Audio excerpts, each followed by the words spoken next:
Hello everyone out there, this is Dr. Nick Mabbott from Beyond Midnight Consulting, and today I'd like to talk to you about sleep disorders.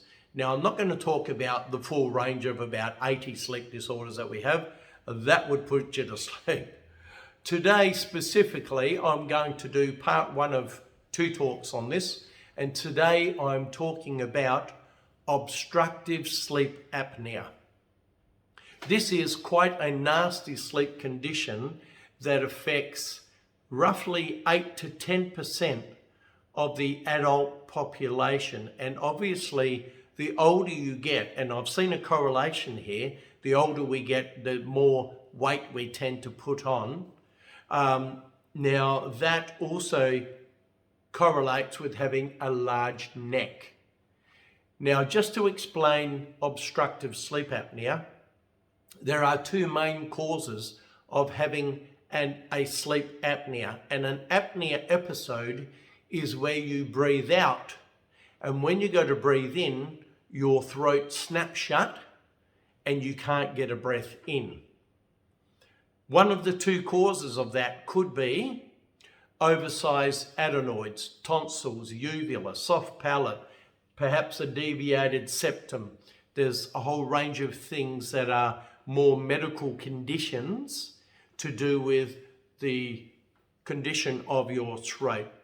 Now, mostly if that is your problem, you can go to an ear, nose, throat specialist and get that sorted out, usually with surgery. It's quite painful, but when it works, it's great.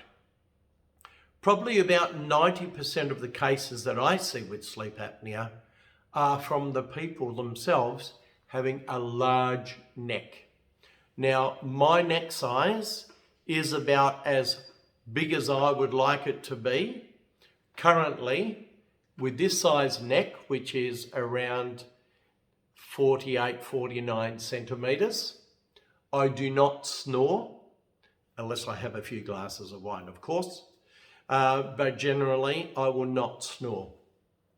Now, if I put on a few kilos, and increase my neck size, I will start to snore slightly.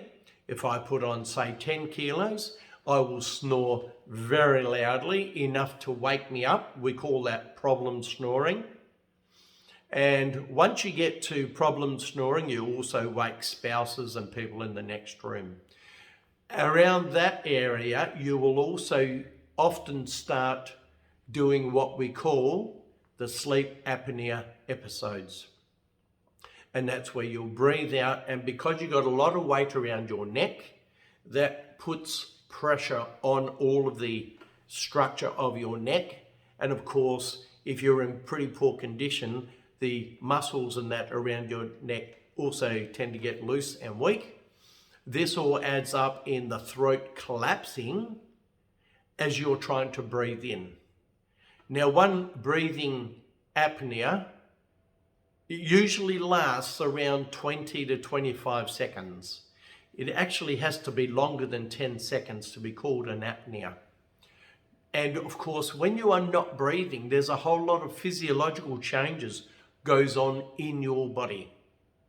First up, your body starts producing a lot of carbon dioxide, no more than normal, but because you are not breathing in oxygen, you are not cutting that carbon dioxide down by adding oxygen into the mix.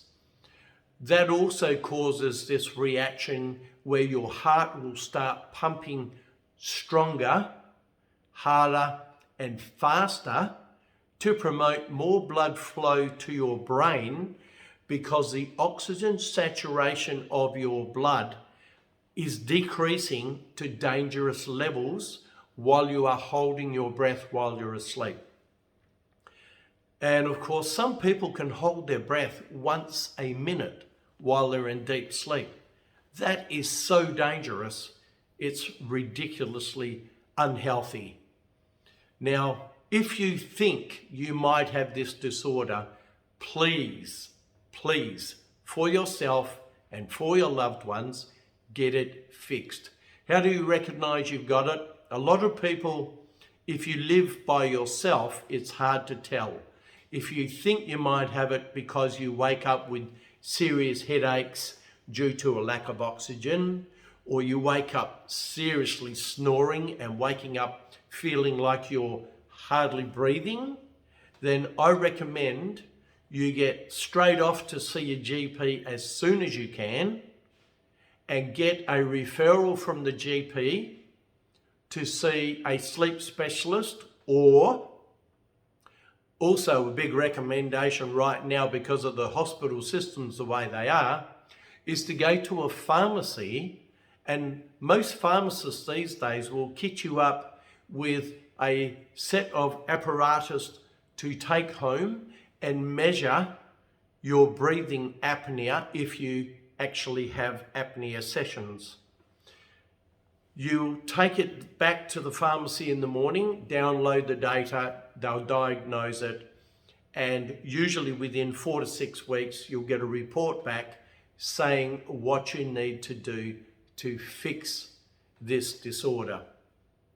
Now, there's no easy fixes for this. If you're not breathing, you need something to help you breathe. And as I said earlier, some people can have surgery, but it's only a small portion.